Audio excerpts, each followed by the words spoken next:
90.5 FM, Radyo Himbalan.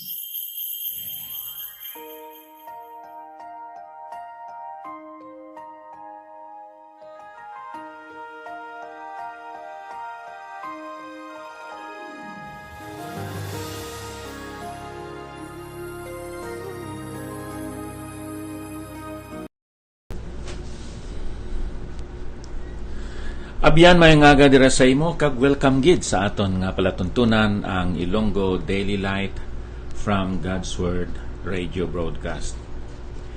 Ang passage nga akon gamiton karon sa aton nga pagtuon sining pulong sang aton Ginoo makita sa ikaduha nga sulat ni Samuel kapitulo 11. Kag nagasiling diri ang balaan kasulatan. Sa pagsapol sang tuig sa tion nga nagagwa ang mga hari sa pag-away, si David nagpadala kay Joab kag sang iya mga alagad upod sa iya, kag sang bugos nga Israel kag ginlaglag nila ang mga anak ni Amon, kag ginlikupan ang Raba, apang si David nagpabilin sa Jerusalem. Kag nahanabo sa kapunon nga si David nagbangon gikan sa iya higdaanan kag nagdayan-dayan sa atop sang balay sang hari. Kag kutob sa atop nakita niya ang babay nga nagapaligos, kag ang babay tama gid katahom tulukon. Kag si David nagpadala kag nagpamangkot na nungod sa babay. Kag isa nagsiling, hindi bala ini si Bathsheba, ang babay nga anak ni Eliam, ang asawa ni Urias nga Hitihanon? Gani si David nagpadala sing mga manugbalita, kag ginpakuha siya, kag nagpalapit siya sa iya, kag naghulid siya sa iya. Karon nakapaninlo siya sa iyang pagkahigko. Nya nagpauli siya sa iya balay, kag ang babay nanamkon, kag nagpadala siya kag nagsugid kay David, ako nagabusong. Dios nga balaan, amay namon, salamat nga kami karon makapamalandong naman liwat sang imo balaan nga pulong, kag kabay nga makuha namon ang pagtulunan, mabato namon ang leksyon nga dapat kag kinahanglan namon nga ang kunon o kun batunon. Sa ngalan ni Ginoong Hesus. Amen.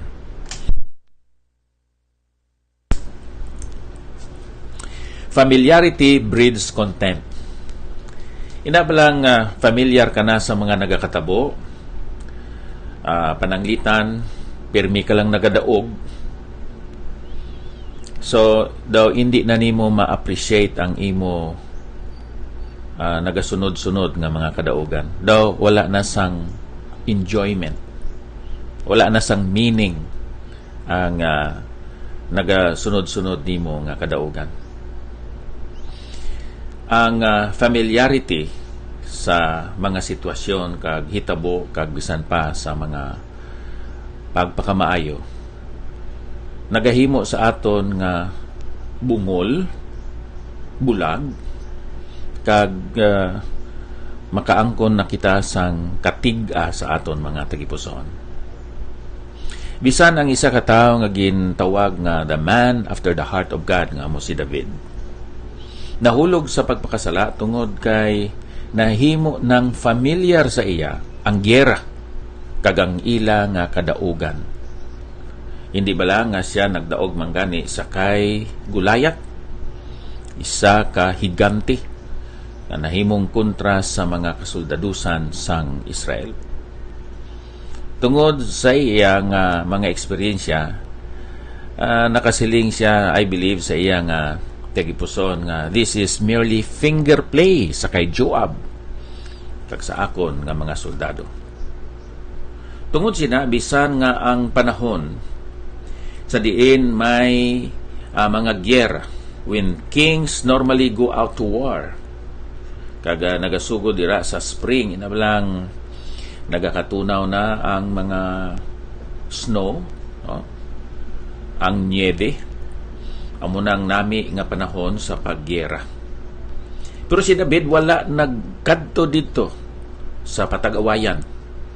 Gintugyan na lang niya ini sa iya sinaligan nga si Joab. Si David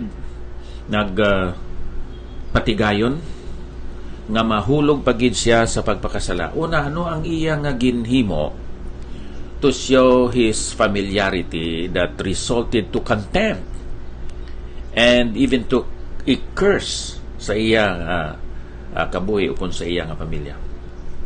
Si David nag-abandon sang iya purpose nga magdaog pinaagi sa pagpabilin dito sa ilang palasyo.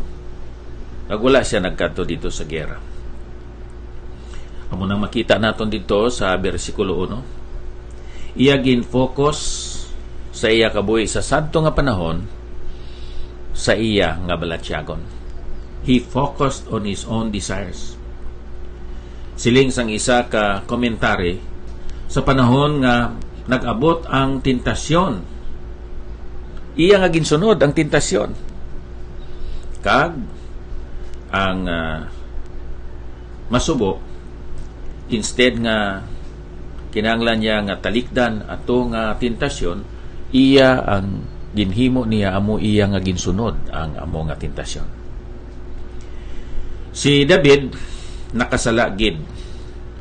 Ginatawag naton gintuyo, ginbuko nga klase sang pagpakasala. Bersikulo 4. Gani si David nagpadala sing mga manugbalita kag iya nga ginpakuha siya si Bathsheba.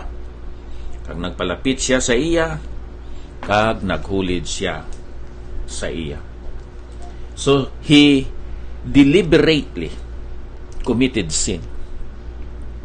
The man who was considered a man after the heart of God. Pero ang ginhimo pagid niya amo ini, he tried to cover up his sin. Gusto niya nga tabunan ang iya ginhimo nga sala. Ano ang iya nga ginpahimo sa kay Uriah, sa kay Urias? Iya nga ginpapatay siya. Kag ang cover up, insugo niya si Joab nga ibutang siya sa duog nga lapuyot gid ang giyera. Ibutang gid siya nga dali siya maigo kag mapatay. Iya gin-involve pa ang iya nga soldado nga si Joab. And then eventually ang sala ni David na expose dito sa chapter 12.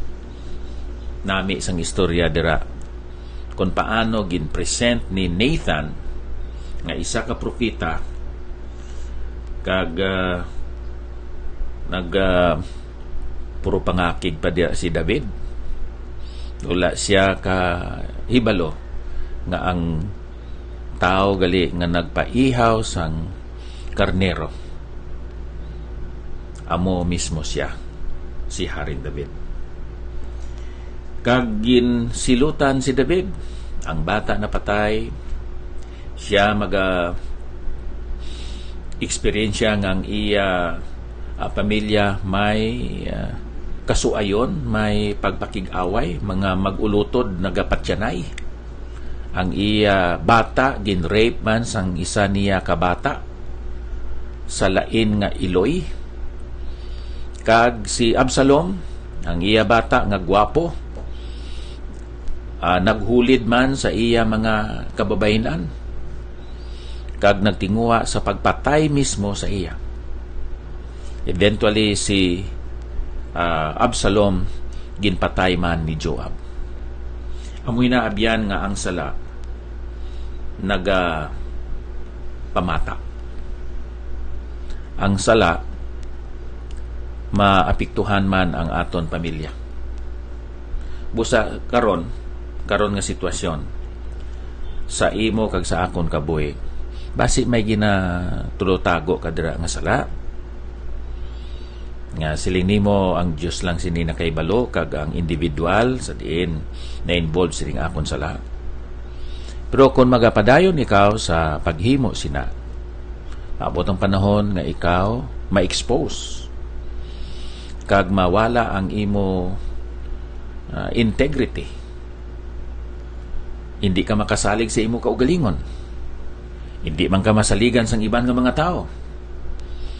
Mahuya ka, ma-feel inferior ka, kag magabaton ikaw sinang phobia or fear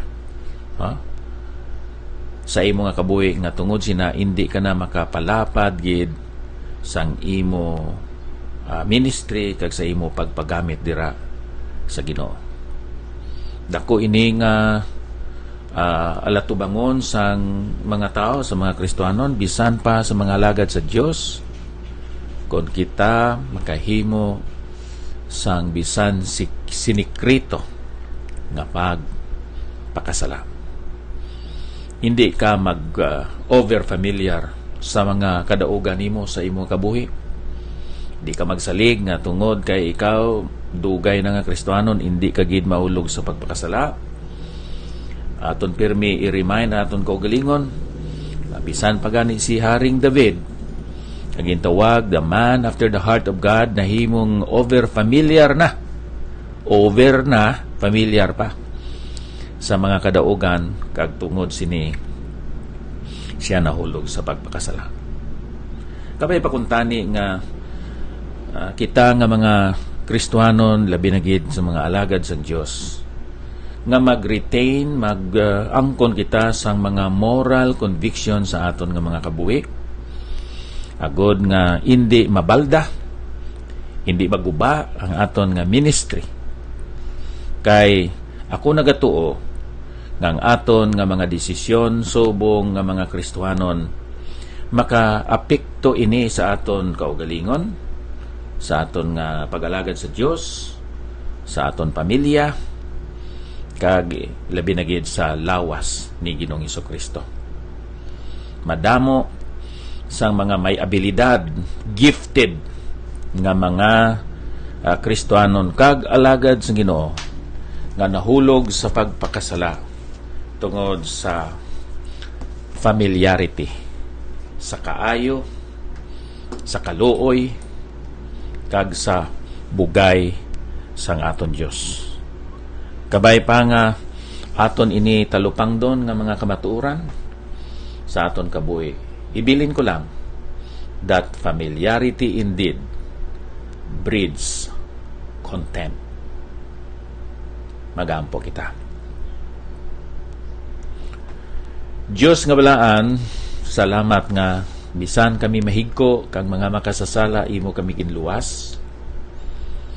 Kag tungod sina, imo kami gin hatagan man sang kaigyonan nga mangin instrumento sang kaluwasan, kaligunan sang mga Kristiyanon. Kabay nga amon usisaon, talupang don pirmi ang amon mga tagipusoon, ang amon relasyon kag ang amon pagpakigambitay sa imo, pinaagi sa amon nga mga pagampo kag pagtuon sa imo balaan nga pulong. Giyay kami, O Diyos, pinaagi sa pag-clarify, sa pagpaligon sa amon mga motives sa pangabuhi kag sa pag-alagad sa imo. Sa wala pa kami makahimo sa mga pagbulig sa iban, O Diyos, kabay amon nga pirmi i-check up ang amon nga mga tagipuson.